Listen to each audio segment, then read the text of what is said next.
Bom dia a todos, graça e paz do Senhor Jesus seja com todos nós. Uma ótima segunda-feira para todos. Hoje é dia 5 de dezembro de 2022. Seja muito bem-vindo ao nosso devocional de hoje. E hoje dando sequência aí ao devocional ao devocional Boas Novas de Grande Alegria. Nós vamos falar hoje do sétimo dia. Eu espero que você tenha lido aí no final de semana, até porque os dois devocionais do final de semana foram fascinantes. Então eu espero que você tenha lido. Se caso você não conseguiu ler, leia hoje. Depois que a gente terminar aqui, leia também aí o devocional dos dias 5 e 6. Hoje, dia 7, nós vamos falar então do tema Messias para os magos. Deixa eu ler o texto, que é Mateus capítulo 2, versículo 1 e 2, depois eu já vou fazer a leitura aí do devocional e aí a gente faz os comentários em cima daquilo que o John Piper vai fazer aqui no devocional. Então Mateus capítulo 2, versículo 1 e 2 diz assim: Tendo Jesus nascido em Belém da Judéia, em dias do rei Herodes, eis que vieram uns magos do Oriente a Jerusalém e perguntavam: Onde está o recém-nascido rei dos judeus? Ao contrário de Lucas, Mateus nos fala a respeito dos pastores que vêm visitar Jesus no estábulo. Seu foco é imediatamente sobre os estrangeiros, gentios, não judeus, que vêm do Oriente para adorar a Jesus. Assim sendo, Mateus retrata Jesus no início e no fim do seu evangelho como um Messias universal para todas as nações, não apenas para os judeus. Aqui, os primeiros adoradores são magos da corte, astrólogos ou sábios que não vinham de Israel, mas do Oriente, talvez da Babilônia. Eles eram gentios, imundos de acordo com as leis cerimoniais do Antigo Testamento. E no final de Mateus, as últimas palavras de Jesus são: Toda autoridade me foi dada no céu e na terra. Ide, portanto, fazei discípulos de todas as nações. Isso não apenas abriu a porta para que nós, gentios, nos alegrássemos no Messias, como também acrescentou prova de que Jesus era o Messias, pois uma das profecias repetidas era de que as nações e os reis iriam, de fato, viriam a ele como governador do mundo. Por exemplo, Isaías 63 diz: As nações se encaminham para a tua luz e os reis para o resplendor que te nasceu. Desse modo, Mateus acrescenta provas à messianidade de Jesus e demonstra que ele é o Messias, um rei e cumpridor da promessa para todas as nações, não apenas para Israel. Bom, esse devocional de hoje ele é especial por alguns motivos. E talvez o motivo principal é que esse fato de que os primeiros adoradores do rei, os primeiros adoradores de Jesus, os primeiros adoradores desse recém-nascido são estrangeiros e imundos, de acordo com as leis cerimoniais do Antigo Testamento. No Antigo Testamento, se nós nos lembrarmos, para entrar, por exemplo, lá no templo ou para fazer as cerimônias religiosas, o judeu tinha que fazer uma série de rituais de purificação. Inclusive, os discípulos de Jesus são advertidos pelos judeus porque eles não lavavam as mãos de acordo com a lei cerimonial de Moisés. Eles tinham que lavar as mãos 7 vezes e eles não faziam isso. O que fica evidente é que essas leis cerimoniais do Antigo Testamento, essas leis cerimoniais tão rígidas, a ideia aqui talvez para muita gente é que elas não existem mais. Eles podem dizer, tá vendo? Antes, para entrar na presença de Deus, tinha que estar cerimonialmente limpo. Não, irmãos, não antes, ainda continua assim. Para entrarmos ou para nos tornarmos ou sermos adoradores de fato, nós temos que nos apresentar de mãos limpas. A questão é, como fazer isso? Será que eu vou conseguir fazer isso com a minha própria santidade? Será que eu vou conseguir fazer isso com as minhas próprias obras? Não, a Bíblia diz que isso não é possível. O Novo Testamento evidencia que isso não é possível, que a única maneira de conseguirmos fazer isso é através da graça de Deus. É através da obra purificadora de Jesus Cristo. Em Cristo, nós podemos nos achegar a Deus. Jesus, ele tem toda a autoridade sobre todas as nações da terra. E esse devocional vai mostrar aí isso de forma muito evidente em dois aspectos. Primeiro, ele vai dizer que ele, Jesus, abriu a porta para que nós, gentios, nos alegrássemos. Vou repetir porque ficou confuso, né? Ele abriu a porta para que nós, gentios, nos alegrássemos. Essa é a primeira ponto que o Piper destaca aqui no devocional. Nós, agora, como gentios, podemos nos alegrar em Jesus. A pergunta que surge é, você já pensou que talvez a salvação nunca fosse uma possibilidade para nós? Você já pensou que talvez todos aqueles que não nascessem judeus não seriam salvos? Você já pensou que se nós não fôssemos alcançados pela graça de Deus e por essa promessa universal da graça de Deus para todas as nações, nós nunca seríamos salvos? Esse é o momento de dar glória a Deus, né?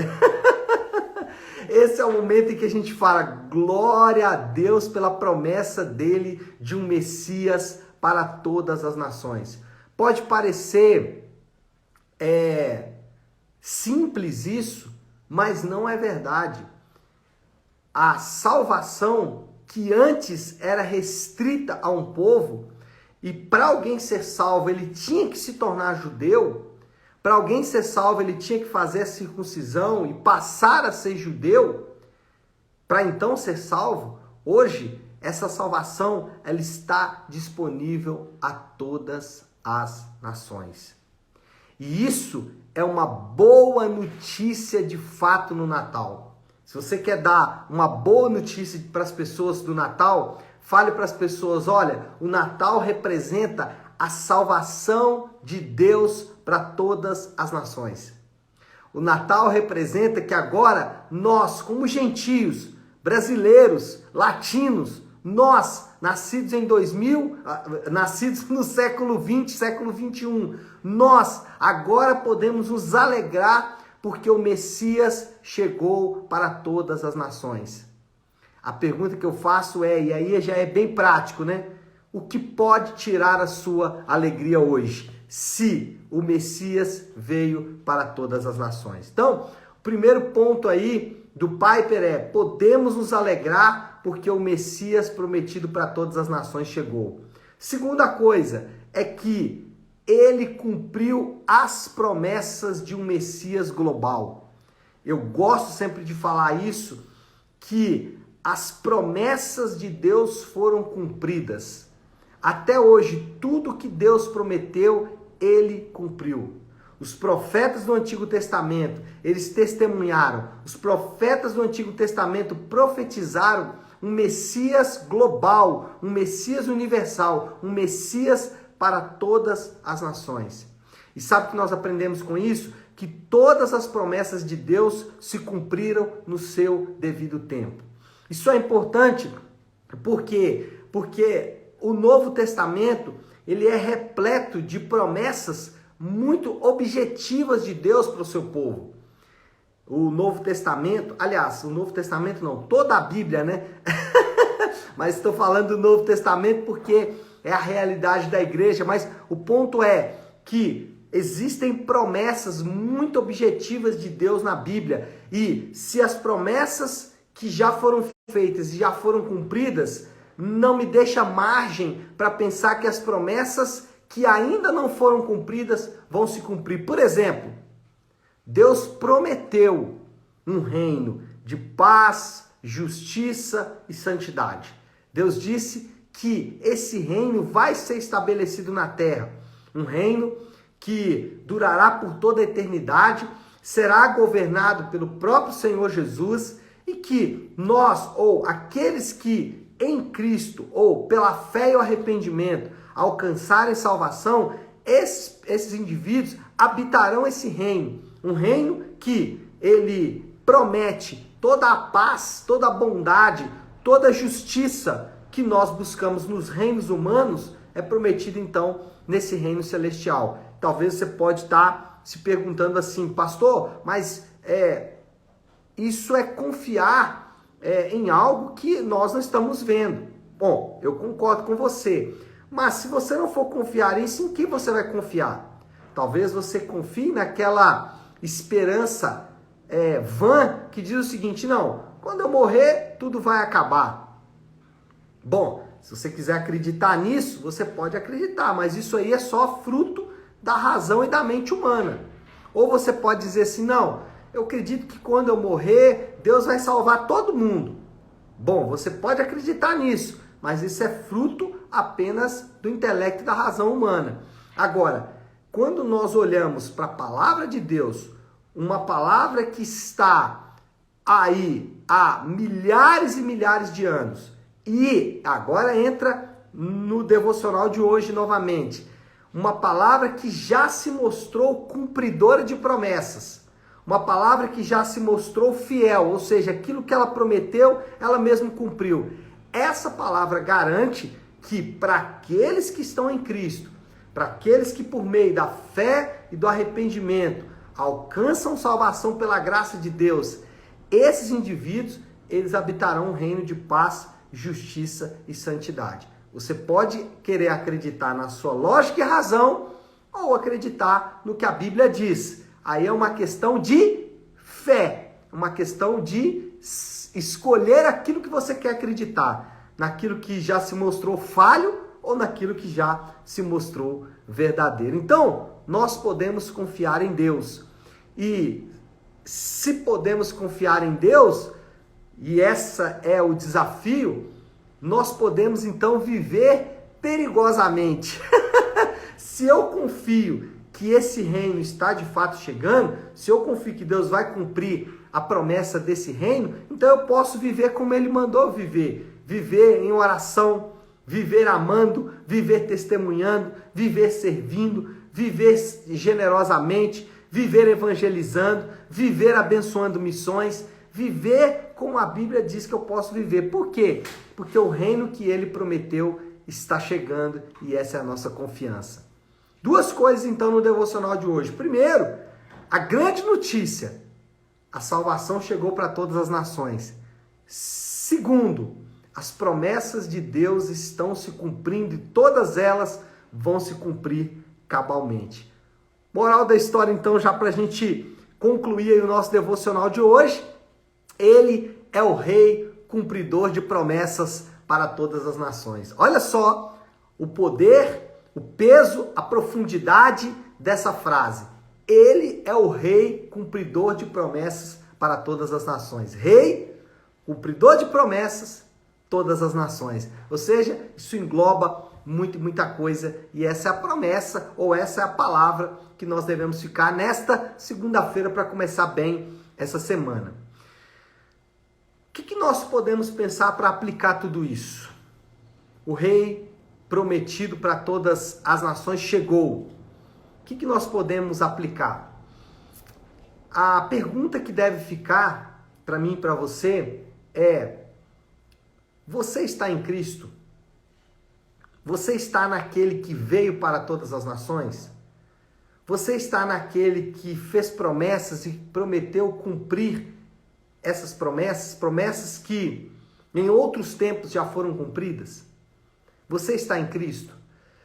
E talvez você pode responder rapidamente dizendo: sim, eu estou em Cristo, eu acredito nele, eu creio nele.